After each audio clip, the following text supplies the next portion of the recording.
In this module, we'll look at the future of the blockchain, how it's being used, and how it will converge with other future technologies that are looming strongly on the horizon. The sector most likely to be affected in the short term is that of the financial sector, with a tsunami of financial disruption on its way. This has been particularly noted by Santander Innoventures, the venture capital arm of the Spanish banking group. They published a paper in July 2015 where their main conclusion was that the banking infrastructure costs could be reduced by up to $20 billion a year by 2022. This is stimulating a lot of interest in the financial sector to look at blockchain technology. The challenge, however, has been that the banks simply don't trust Bitcoin, but they do trust the underlying blockchain. The public blockchain, however, is open source in nature. This means anybody can access the underlying technology and rewrite it for their own purposes.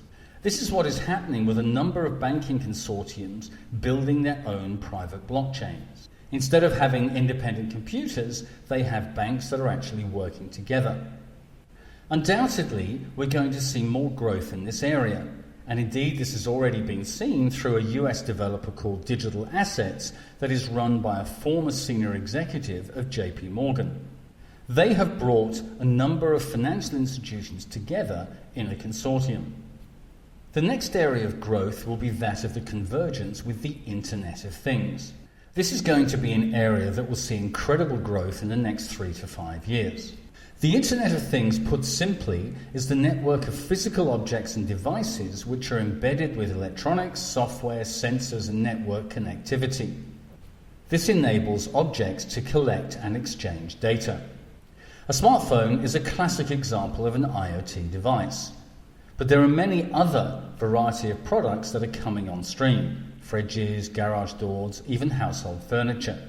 These items can capture data and act upon that data. For example, inventory can be automatically reordered. This is going to be increasingly important because the machines will actually communicate directly with each other without manual intervention.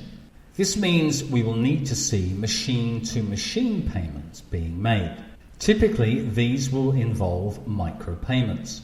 As an example of this, in the future, if you're traveling on a freeway and there's a car, 2 cars in front of you, you might be able to say, look, I'll give you half a cent if you move over and let me through.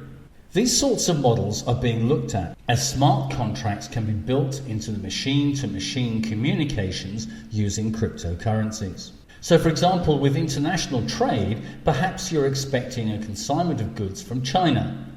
The actual containers can confirm via GPS that they've entered, say, US waters, for example.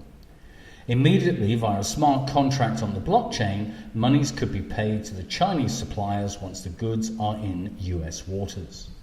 This is such a vast and broad subject in its own right, and in this introductory course we can only give you a sample of what can happen with this technology. These things are going to be so important, as confirmed by Cisco, who estimate that by 2020 there will be 50 billion items connected via the Internet of Things. This is up from 15 billion in 2015. The wide use cases for blockchain will be increasing over the years. Smart property is a great use case that's being worked on right now.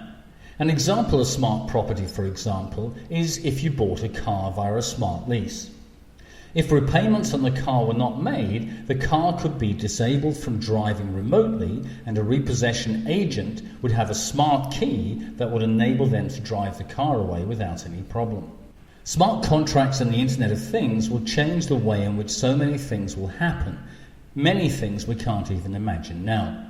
One area that is particularly exciting for the future of blockchain is that of international banking, especially in third world countries. In this image from the World Bank, you can see how different parts of the world have very limited access to banking. The blockchain and cryptocurrencies can change that.